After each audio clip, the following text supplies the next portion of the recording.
Normally we talk about retro games on the podcast, but today we have a slightly different take on things.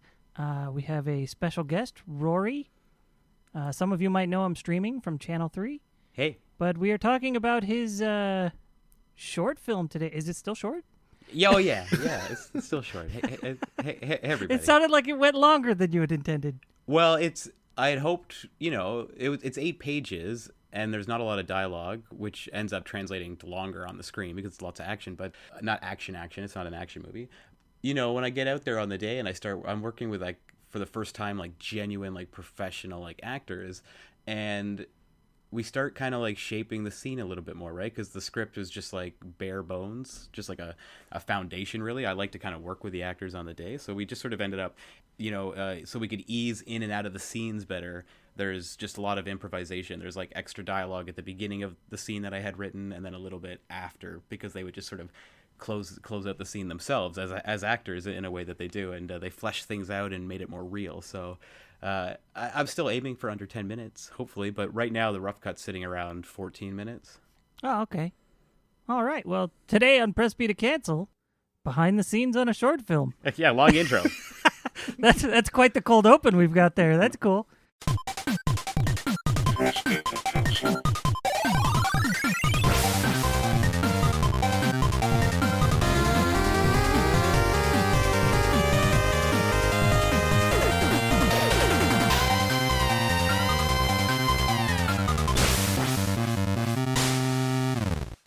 My bad. You guys are going to get that all. I ramble. I'm so sorry. That's totally fine. Us and tangents. Rambling and tangents. Yeah.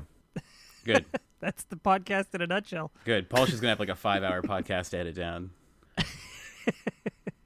As I said, today we've got Rory. Say hello. Hey, what's up, everybody? And we are also joined by Sick Jake. As always, glad to be here. The other two are, they have been taken by a monster or something, as I understand it. Anyway. I know, the weird dead silence. I was, like, waiting for more. I was waiting for, like, more on the monster thing. I was just like, what is it? What is this monster? They've just been swallowed by the Christmas spirit, I guess. Just don't go in the den. Why'd you go in the den? Oh. Yeah, stay out of World 3 Gym, damn it. So we're going to talk about movie stuff, but we got to talk about retro games just a little bit somewhere. You got to squeeze it in for me. You got to. Oh, yeah. Yeah. Okay. All right. On with the show. Let's go. I'm sure we'll wander into tangents left and right here. Let's do it. So when I saw you were making a short film, I got pretty excited. Can't lie. Cool. I mean, we know that I chipped in on the was it Indiegogo? It was Indiegogo. Yeah. You became a producer. Yeah. Okay.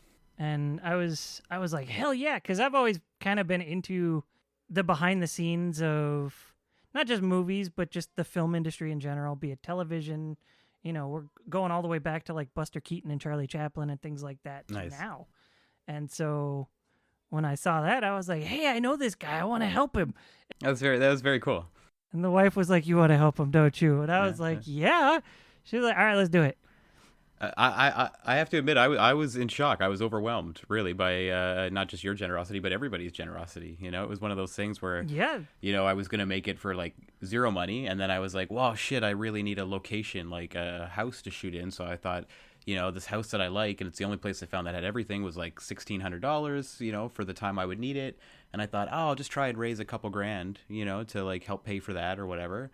And then people just kind of kept throwing it in. So it turned into the movie is of the quality it is because of everybody's support, really. We would have made the movie, but it certainly wouldn't have looked and had, it just wouldn't have had, it wouldn't be what it is right now without all that stuff, without all that support. So it was quite heartwarming.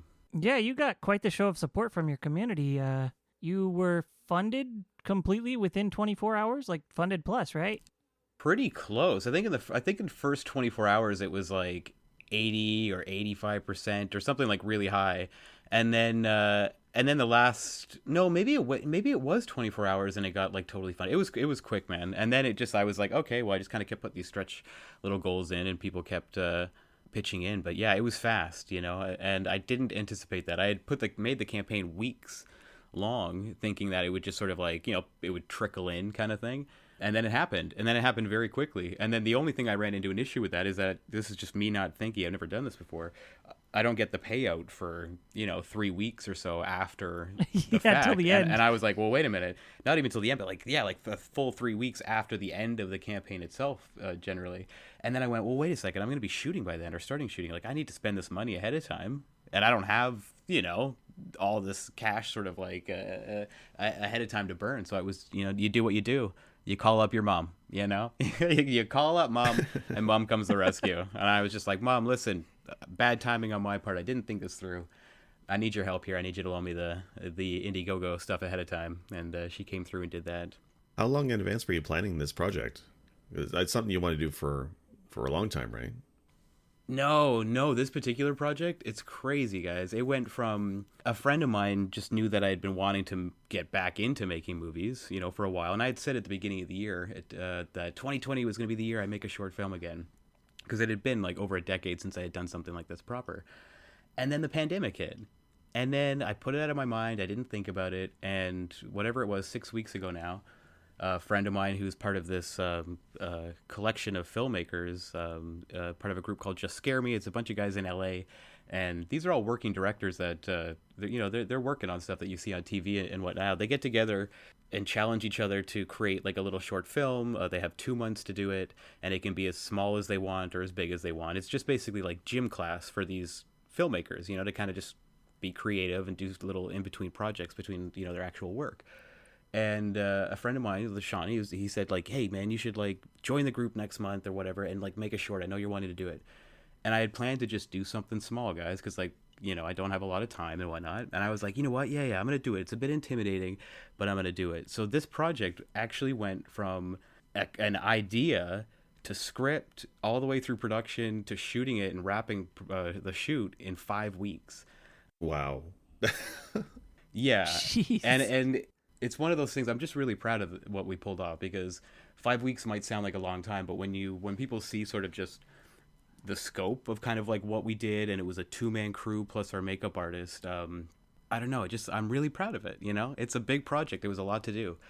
And because of that, just the 2-man crew was essentially me just having to do all the roles, right? So I was having to self-produce it and deal with the union for the first time, because all the actors are part of the union, and then deal with all the location rentals, the prop rentals, the wardrobe, the production design. Just I learned a lot, because it's a lot to think about. It's a lot to think about. When I went into the project, I was like, oh, I'm just going to write this thing and I'm going to shoot it like in a day or two over the weekend, and it turned into a massive 4-day sort of project. But yeah. Anyway, I can't wait for you guys to see it, because it was a lot of work, but it was fun, and I'm proud of it. I'm guessing this is definitely the largest film project you've headed up. Oh, by far. As far as like the ambition of it goes, it's just like, for those that have made films before, like like kind of just like the amount of sort of like effort that goes into some of this stuff. And when you see what we've done, because it's got a location that we had to build, like there's this creature den, there's a creature in it. I had to build a bit of a creature that we see in the movie. I had to build the props. There's just it's a big undertaking. So we should say the movie is called Iraq, right? And it's a horror style movie. The title is changed now, right? That was the working title? Yeah, that's so right. We've all kind of come to know it as Iraq, and Iraq has really admittedly grown on me. But that name has always been sort of a working title, because it just came from one of the props, and has a little bit of a spider-like feature with its arms. It's got like lots of these 8 dangly arms. Yeah, it's nightmare fuel. I love it. It is, yeah. It's a creepy thing. But Iraq doesn't fit the themes of the movie, ultimately, especially after shooting it and what it turned into. So it has a new title, and the new title is getting shared with everybody on the 21st when the trailer is revealed. You guys, may know the new title, or at least if you once you see the trailer, because I've sent to you guys for a sneak peek, that reveals what the new title is at the end of it. Well, we're recording before you reveal that trailer. However, we're probably publishing this after you reveal the trailer. So if you're okay with that, you can share the title here. Oh, yeah, because this is coming out after the fact. Yeah, Right. yeah. Okay. Yeah. Yeah, there you go. So the title is Within. Which is awesome. I did watch the trailer. Thank you for sharing with that. Yeah, with you us. shared it with both of us today, and Man, I watched it twice. Okay, there you go. I watched it once and sat on it for a minute, and then I watched it a second time and kind of tried to really absorb, and I was so excited. Okay, cool. I was all in. Cool. Yeah, I wasn't sure if you guys ended up checking it out or not, because yeah. So like, what's in the trailer? We can talk about that stuff too. Because again, I guess the show will be out. I gotta wrap my head around that. We're in the future right now. What I quite like about the trailer is that now that you guys have seen it, you understand what I'm talking about with just like the scope and sort of the two-man crew stuff. But what you're not seeing is like the extra stuff that I'm talking about, in a sense. Just like there's the whole finale. There's two huge scenes, like the ending of the movie. All that stuff is not seen. And there's probably 4 or 5 scenes that aren't glimpsed at in the movie, and it's really only the 2 end scenes that are quite crazy by comparison. But point being, there's surprises, and for a short film, we're bouncing around quite a bit. Oh, that's what we do. I mean, the first impressions I had for the trailer was just the high level of quality. Like, honestly, amazing work. And you mentioned 2-man crew to shoot this. But the lighting absolutely. is amazing. The setting, the atmosphere is really set up really well in the trailer. Thank really you. looking forward to it. Yeah, that's Kyle German, my director of photography. I worked with him for a few years now doing wedding cinematography, working in the South Asian wedding stuff. And he also does like these like music videos and things like that, but he hasn't been doing tons of stuff, outside of just like these small little, his fiance is an amazing dancer, so he does these little dance videos with her and whatnot. But he hadn't done a film like this in quite a while either. And I just knew, like, working with him and his sensibilities, like when we were doing the wedding stuff, I was like, Kyle's ready, like, to show people that like he can do something, like he knows what he's doing as far as like actual dramatic lighting setups and all that stuff. And he actually exceeded my expectations, because I knew he was going to do nice work for me. But I have to admit, like, again, like I knew we were going to do something good. We were going to be happy with it. But it looks, when I cut the trailer together and I was looking at it, it looks more like a real fucking movie, if I have to be honest, than I even anticipated. Kyle's work is really strong, and the stuff that he's doing outside the frame that we don't see as viewers is stuff that's sort of like beyond my expertise. Like, I'm a good cameraman, I'm decent behind the camera, and I'm okay with my lighting and whatnot, but like I wouldn't have been able to do what he did if I was DPing this. If it was the roles were reversed, I would not have done what he did. It was just on another level, which is wonderful. You want to surround yourself with good people, right?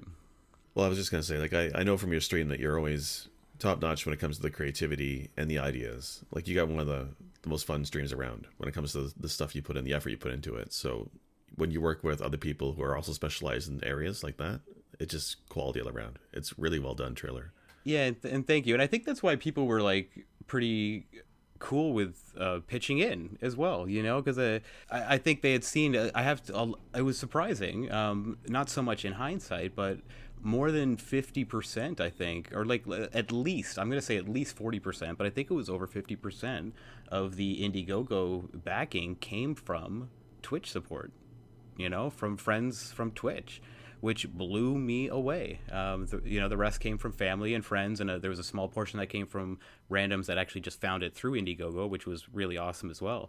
But the outpouring of support from the Twitch community was amazing, and in hindsight, you guys, more so than friends and family, get to see sort of my commitment to pulling off what I can with low budget stuff on the stream anyway, and I think that commitment to push. So I think that helped a lot in people's trust in me. Yeah, like I can't speak for the Twitch community in general, but based on my opinion, what I saw was like, well, if this guy can do what he does, in a closet, because a lot of what I saw you do was in the closet under the stairs back when, Yeah, with with a basic green screen, a little bit of space, and some creativity, and a few pieces of lighting and hardware. I was like, this guy with money behind it, it should be really rad. Well, thank you. Yeah, and it's funny though. I'm gonna all backers will see the budget, because even I was just like, oh man, now I got like $4,000 to sort of like make a movie. But man, like, I don't want to ever deal with like budgets and stuff again, because it's just sort of like, it's so sad to see like where the money like gets gobbled up. Like when you end up doing something with the union, you realize now you've got to have like proper food on set and insurance for actors, and everything just starts like adding up. And during COVID, it was like all of a sudden, like I had to have this whole like COVID safety plan that has to get written up and approved by ActSafe and WorkSafe, and it's like this huge back and forth. It was wow. dude, it was crazy, right? So that it means like then I have to make sure I have policies for sanitizing the set stuff. I have to have the temperature guns. I have to make sure we've got sanitations and like, you know, personal soaps, and like it's like this. It turns into, you know, I get it, but it's something I hadn't thought about at the time when I was writing the project as well, was the whole COVID thing. I've kind of gotten just adapted and used to it in my own little bubble, that I hadn't thought of the bigger implications of trying to make a movie with union actors during a pandemic, and it absolutely complicated things. Do not recommend. Do not film during a pandemic.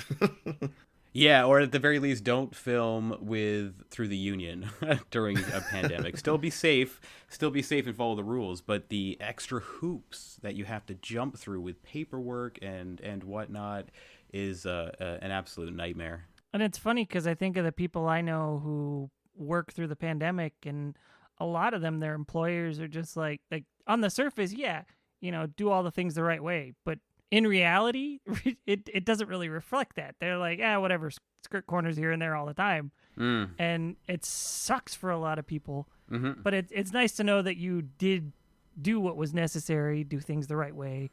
Oh, we absolutely, yeah, we had to, right? We had to try our best to maintain some sort of safety like protocols within there, right? And it would be an absolute horrible situation if our tiny little, you know, production ended up becoming a spreader, you know, production. You know, it's like what happened? Like, where did this, you know, oh, these 5 people got together with these 3, you know, union actors or whatever, and then it's just like, good God, man, I would, I'd be shamed.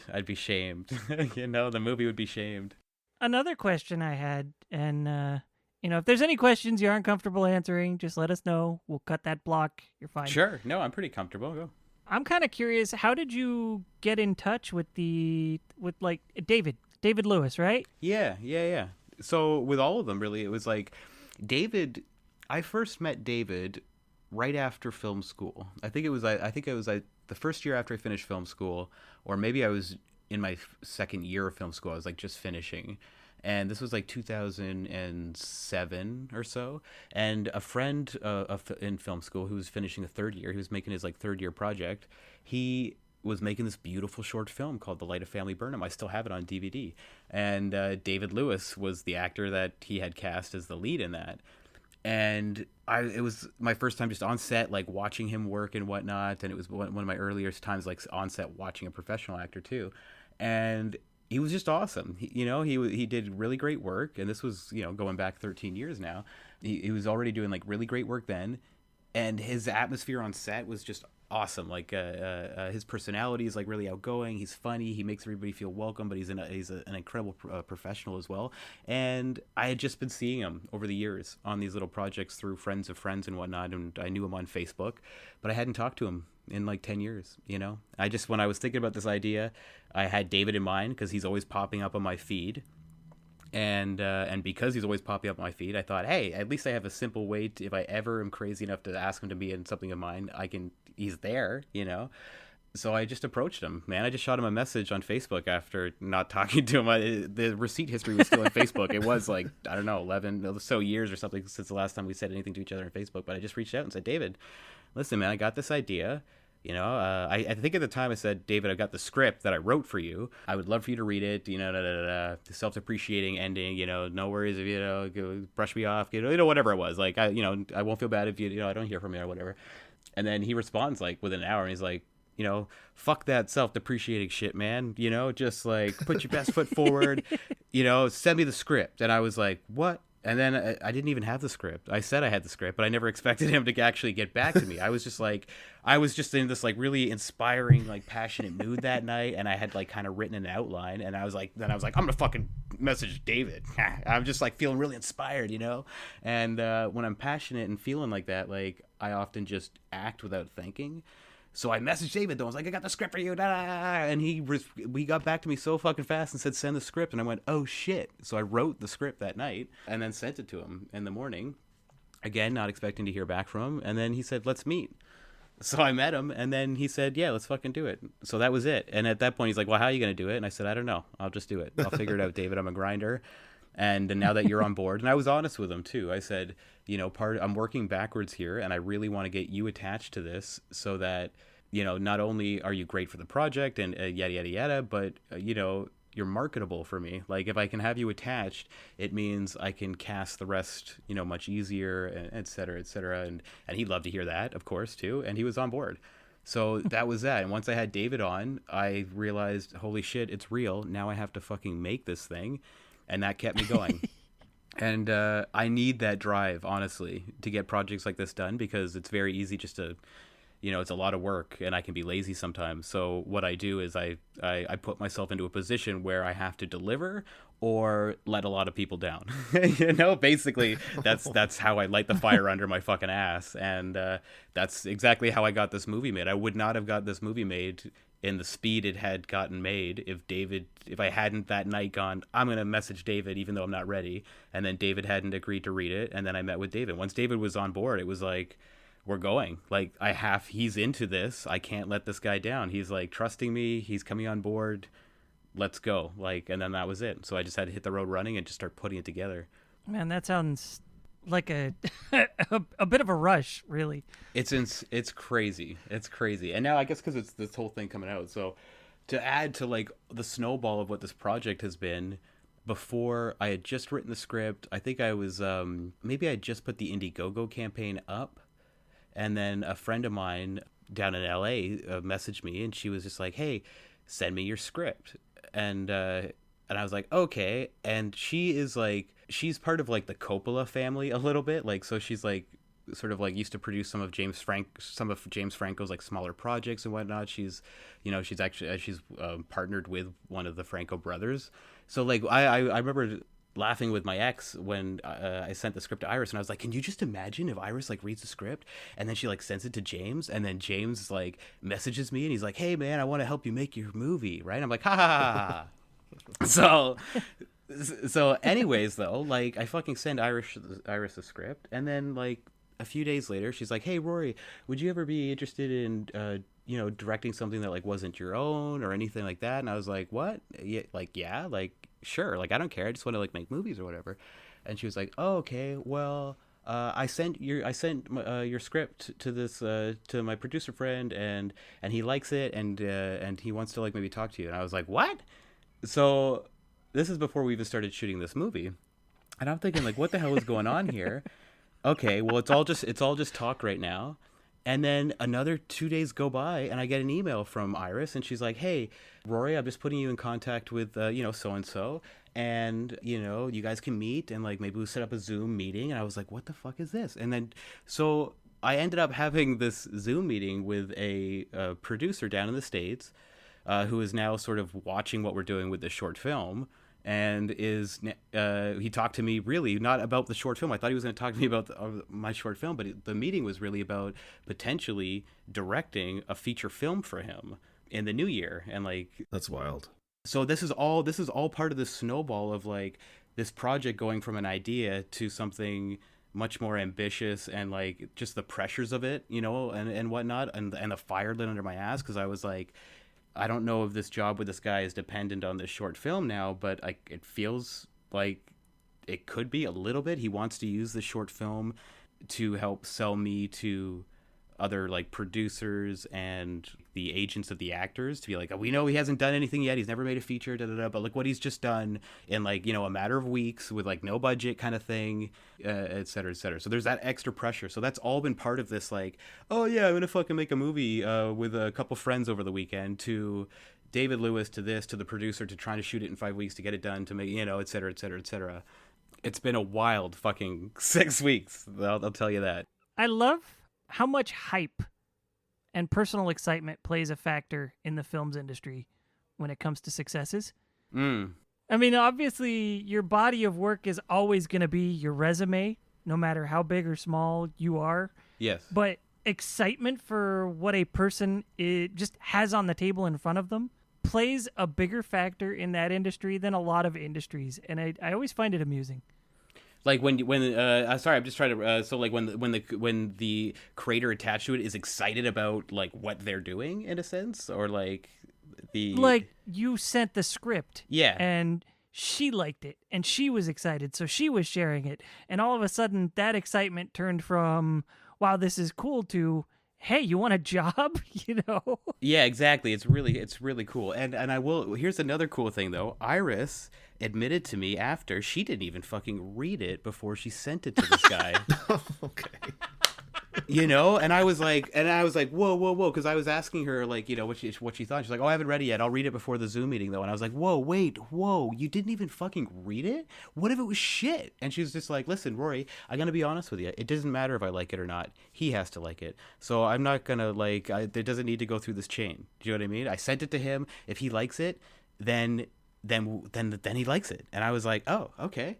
You know, like, because she's I mean, really that makes sense. She's a producer. Like, she's really is like in work mode. She's got a lot of projects that she's doing herself, and that was just something I hadn't even considered. She was just like, no, like I'm gonna read it before the Zoom meeting, but it was like it doesn't matter if I like it, Rory. I could love it, I could hate it. It doesn't matter if if he likes it. That's it. So I didn't need to read it. I sent it to him. I knew you were excited by it. I sent it to him. I know what you can do. You know, I think you're talented. I just sent it to him, and it's been crazy. So no pressure at all. I feel no pressure at all to deliver something that not only the people who put money in towards it and backed it, you know, are happy with and feel like they invested in something that was worth it, but now the added pressure of potentially this thing turning into a life-changing sort of career opportunity as well. No pressure at all. I mean, it would be awesome if it did. Oh, amazing! Assuming that's what you want, you know. Oh, I would love that. I would absolutely love that. But it's also one of those things where it's like I have to keep resetting my brain, right? And just go like listen, nothing's signed right now. It's just a couple guys talking. Yeah. You know, about stuff. And like anything in the film industry and television industry, it's, you know, it could all disappear in a second. You know, these projects could fall through. He wants to do these 3 films all at the same time that he's got a like 1.5 million. He wants to do 3 $500,000 like low budget sort of like horror things. And he wants me to do one of them, but that could all, who knows what happens? Investors back out, who knows? But in the next few weeks, I should be finding out if that's a thing or not. So anyway, fingers crossed, but I'm not setting any expectations, you know? Yeah. Well, with I wanted to Within, ask, you got to. Go ahead. Oh, go ahead.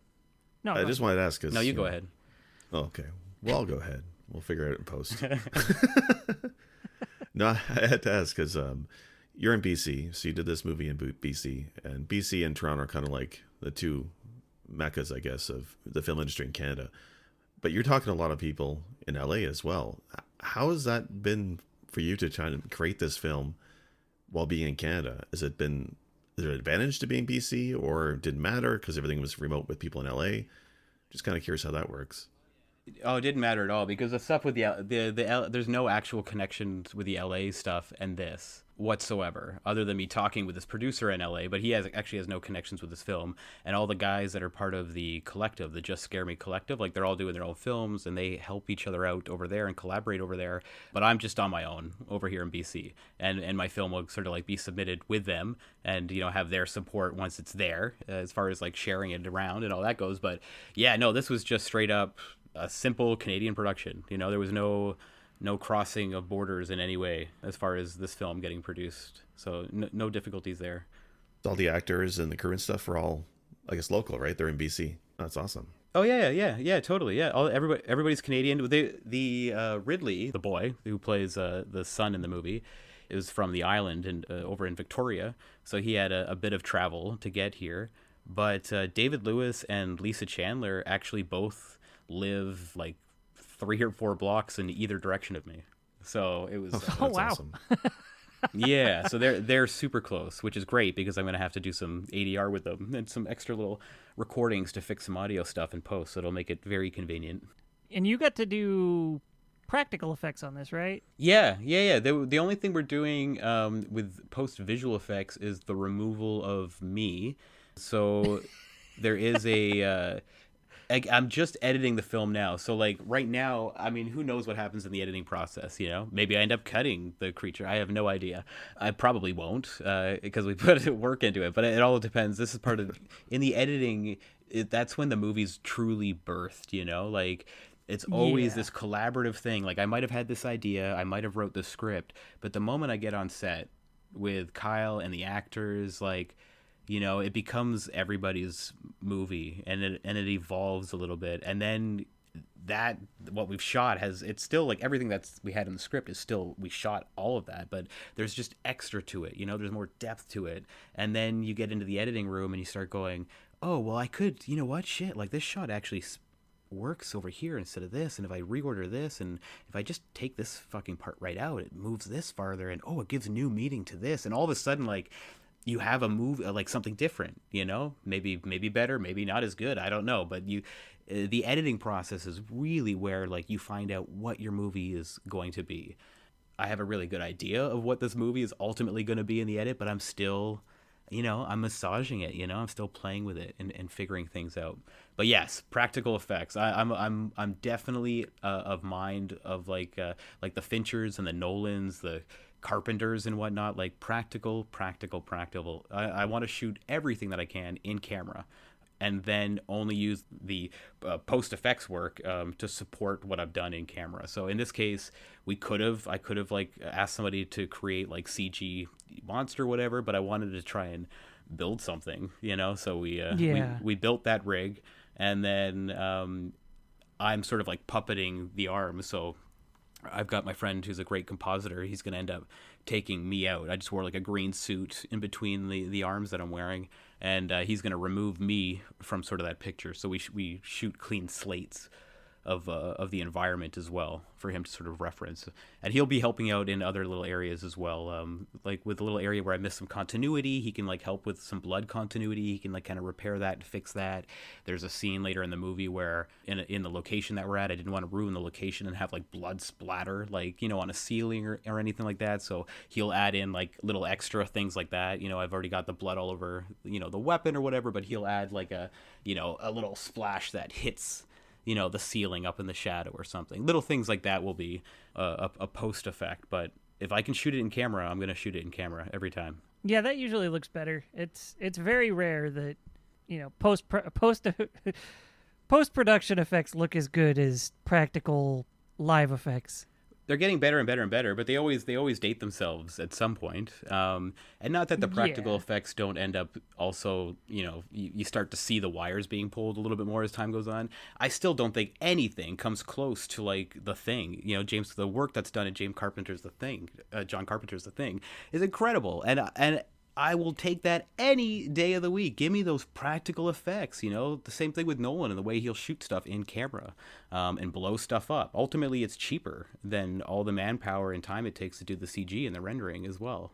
Yeah, but like in The Thing, I mean, most of the effects in that still hold up today. Oh, it is insane. A few things. There's only a couple of shots where it's like, okay, that's a puppet head, but... Oh, dude, it is insane. Other than that, it is insane. Just thinking about it, man. That movie's so old now, so it's whatever. Spoilers are out there, but like when the big dude is laying on the table and his head stretches off his body and the skin's snapping, and then these like arms come out, and eventually the head's like pulling itself on along the floor with its tongue, and like, oh my god, man, like the dog moment. Yeah. Anyways, nothing will beat good practical effects. I don't know if you saw the one from like 10 years ago or something. Maybe it was 15. I don't remember exactly when it came out. But the prequel movie.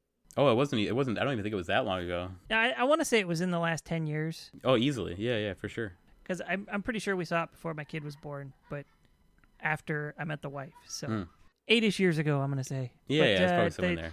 The effects in that just didn't stick with me as well as the original movie. No, they weren't great effects to begin with, and they definitely don't hold up. Was there anything else you wanted to talk about regarding the movie, or did you want to talk about some old games? Oh, man, with the movie? Yeah, unless you guys have questions. You know, I feel like, for me, it's like, I'm almost like, you know, sick of it is the wrong word, but I'm taking a little bit of time right now. You know, people are asking, like, how's the edit going? I was like, you know what, I'm taking a few days. I gotta take I need to take a few days. I'm back on the stream a little bit, you know. And then I'll be gushing and chatting all about it. So if you guys don't have any other questions about it, I don't have anything else that I feel I need to share today. Trailer comes out on the 21st, 22nd at the latest. I'm excited to share that with everybody, and then the movie will be out as soon as I can get it out. Ideally by the new year, if not January at the latest.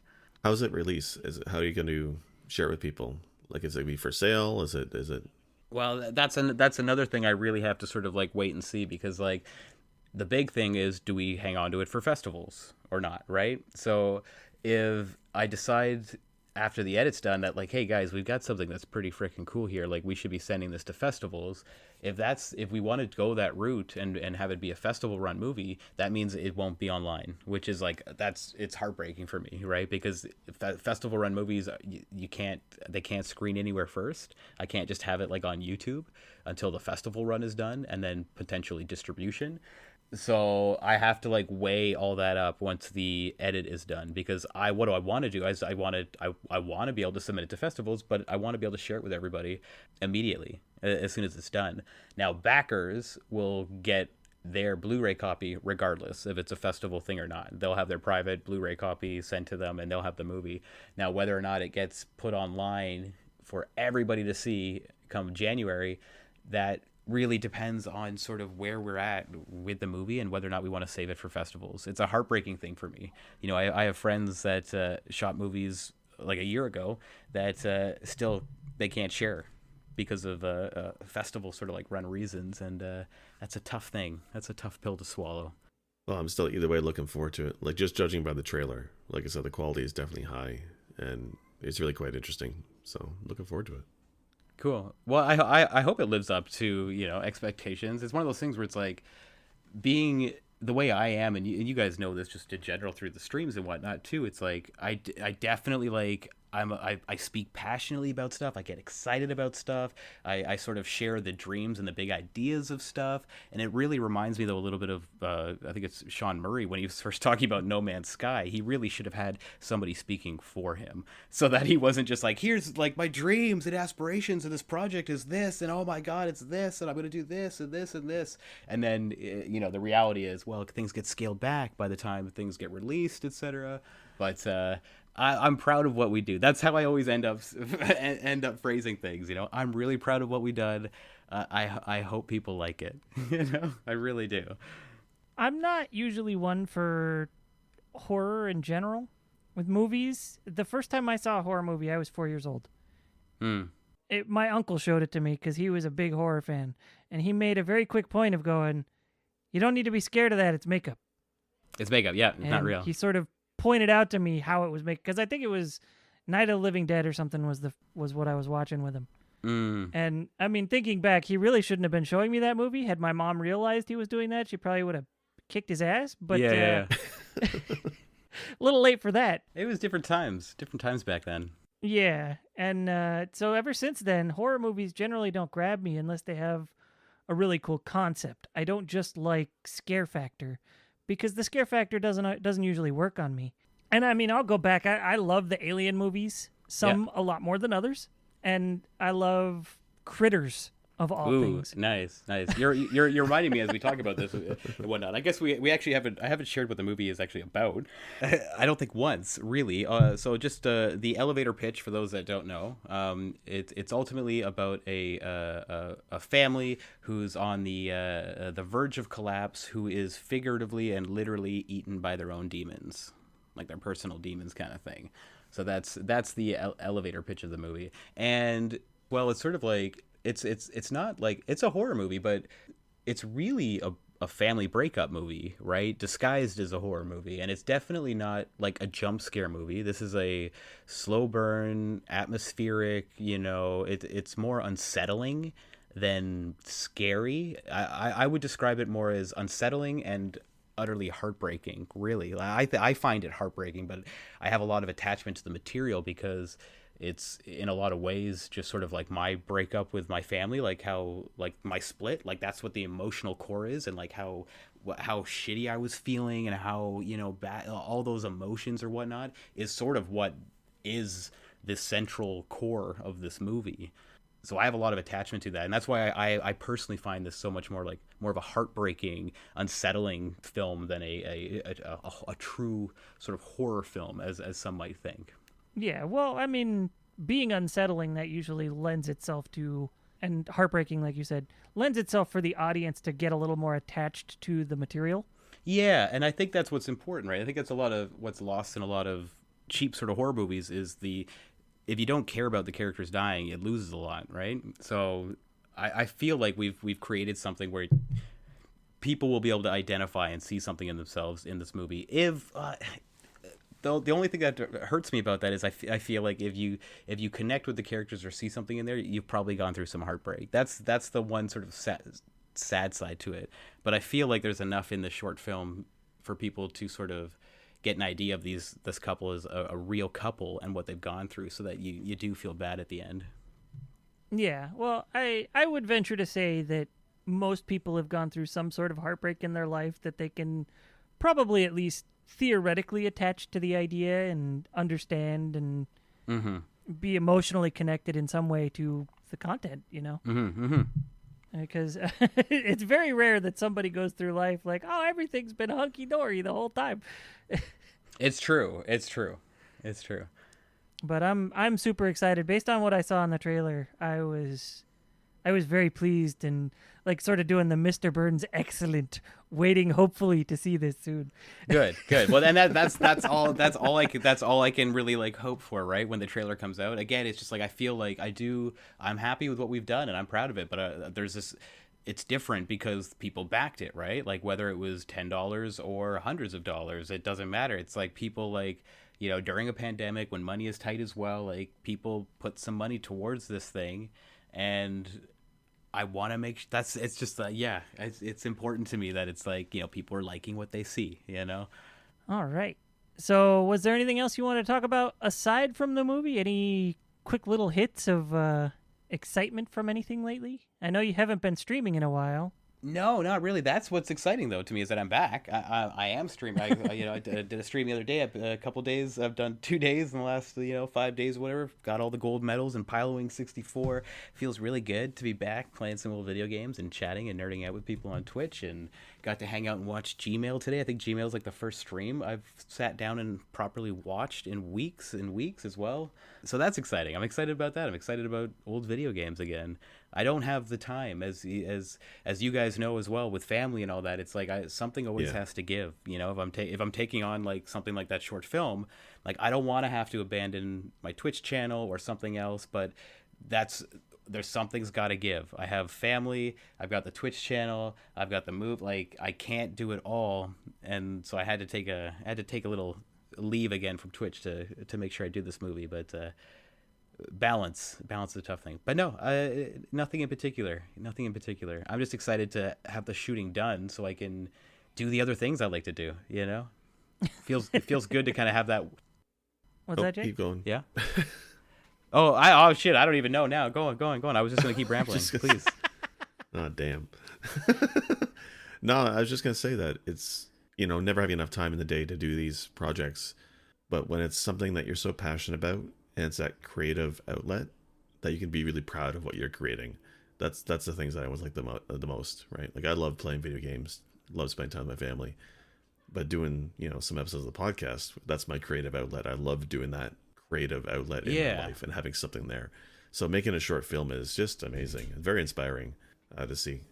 Yeah, but I hope it inspires people, because it's in the same way that like I got inspired just by these other guys that were doing these shorts. I saw what they were doing and I went like, holy shit, like I want to do like this. I want to do it, like, and whether it's, you want to make a movie or start a Twitch stream or become an amazing baker, whatever it is. I'm talking with somebody now who's just decided, like, they've always been a bit of a closet musician, and they're going through this phase where it's just like they've realized that they've been living inside their head more than like actually living, and now they're finally like doing the things. That's where I feel like I'm in my life a little bit, where it's just like you got to stop fucking living in your head and just thinking about like these things that you want to do and not do it, and just do it.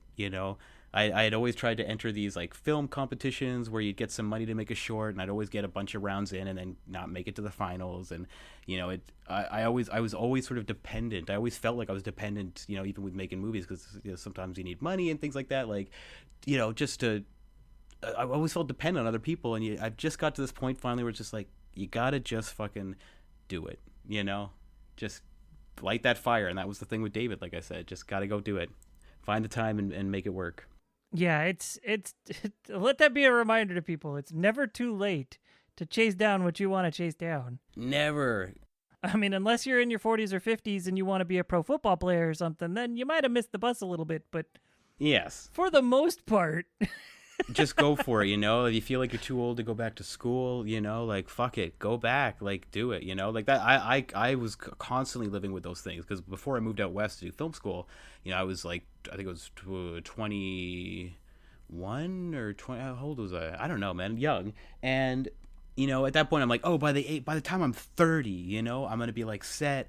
I'm gonna be this like great camera operator or director or something. I'm gonna have a Porsche. I'm gonna do all this, and then like I preset these fucking like milestones for myself, and I wasn't like meeting stuff, and like my life would be going in these different directions, and I'd be missing opportunities, I'd be blowing opportunities, whatever. And I would get down on myself thinking that like, this is it now, right? Like, I can't do the things I want to do. And it's utter bullshit, It's utter bullshit. The only thing stopping us is ourselves, really. Get her done. If you want to do something, go for it. Yep. All right. I think that'll do it. We're getting up on the hour mark here. Good. Paul's just got his work cut out for him. Well, and I was listening to the podcast that's coming out this Friday earlier today because I wasn't a part of it. And Paul was like, hey, I got a leg up on this one because there's only 3 of us talking instead of 4. So,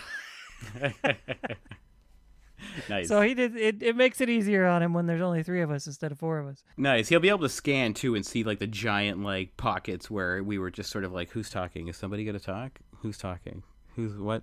Okay. Yeah. That's the miracles of podcasting distantly. Definitely when there's a long string of one person talking for a while, it makes his editing job super easy. Yeah. Well, it was good for me. It was good for me. Yeah, this was nice. Thank you for coming on. It's great having you here. Thank you for having me. So, where can the people find you for those who are unfamiliar with you? If you want to hang out and chat, you guys can find me on Twitch at twitch.tv/channel3live. And you can also find me on Twitter at channel3live_. But they're spelled differently. Twitter is channel and then the number 3 live _, and Twitch is channel 3 spelled out THREE live. Anyways, come hang out, talk some old video games, watch some old commercials, have some fun. The underscore lives once again. It lives. Well, you know what's? I hate that underscore. What happened was, I created. There's a story to this, man. On the Twitter. So I used to have another account because I did my first Twitch experiment was years ago, and it was a different name that I was trying something, and I had that account, and I wanted to create. I thought I had to create a whole new account to have a whole new like @ name. Do you know what I mean? So I created the @channel3live name, and then I was like, and then somebody was like, oh, you could just change your fucking handle, and I was like, what? Like, not just my name, but like my actual @ I can just change it, like, no big deal. And they're like, yeah. So I was like, oh. So I went to like, I'll just change my old handle to channel3live then, because then I'll have all my all the followers and everything already. And then it was like, oh, you can't use that name because it's already taken. I was like, what? Oh, yeah, I took it. It's my account. And then I went back and I was like, the old accounts, like asking everybody to, hey, it's me from here. Da, da, da, da. And then it got to a point where I just like, I one day I forgot the password or something. I couldn't get in because all my devices are like fucking competing for the 8 accounts I have for different things. And I was like, oh, okay, I'll just have to cancel this account and then wait the 30 days or whatever for the name to become available and then grab it again. Then I'll change my name. But I still haven't canceled the other account because I never got back into it. So I have Channel 3, the real Channel 3 Live account that I want, the name is being held hostage by me. And I'm stuck with the fucking underscore because of me and my own laziness and incompetence. So someday I will retrieve the proper name without the underscore, but because of my own stupidity, I am living with it. You've definitely got GP's underscore beat. What, what's his underscore? Well, he just changed his name, and then he was like, well, I don't want to use this name anymore, so he changed it again. That time wanting to go back to the original name, but he couldn't for like another 30 days or something, or 60 days. Oh, yeah. And so he had to live with the underscore for 2 months before he could change it back. Yeah, there you go. Yeah, we teased him. Maybe a little too much. Miss GP, I gotta get back into some of his streams again. Are you streaming right now, Wolf, as well? Or are you still not streaming? I am. It's only 2 to 3 days a week right now because kiddo is schooling at home. Yeah. Certain mornings I don't want to compete with his class time, and other mornings I don't have class time to compete with. So Right. Jake, you're streaming still? Very rarely. Mostly I just do the podcast. Very rarely. I just recently moved, and also 2 kids working. So. And I think his last stream was on YouTube too. Yeah, I've been trying different things. Nice. Alrighty. Well, thanks for coming on. It was great having you. No, it's great to be here. For the listeners, we know this is definitely an unconventional type of episode. I think we've only strayed from video games. Was this the second or third time? Something like that? Yeah, first time was Sandra Bullock. So. Well, there you go. Twice now. Ooh, Sandra Bullock. Illustrious company. Yeah, it was definitely a stream of consciousness episode because Pulse couldn't make it. So we just winged it. Nice. But at least this one's a little more focused. So thank you all for hanging out with us. And we will catch you again soon. Later. Special thanks for music. Go to Arthur the Last Ancient on Spotify or The Last Ancient on Bandcamp. For more episodes, please visit our website at pressbtocancel.com. As well, feel free to like, comment, and subscribe at Spotify, iTunes, Stitcher, or anywhere else you'd like to listen to your favorite shows. As always, thank you. This has been Press B to cancel.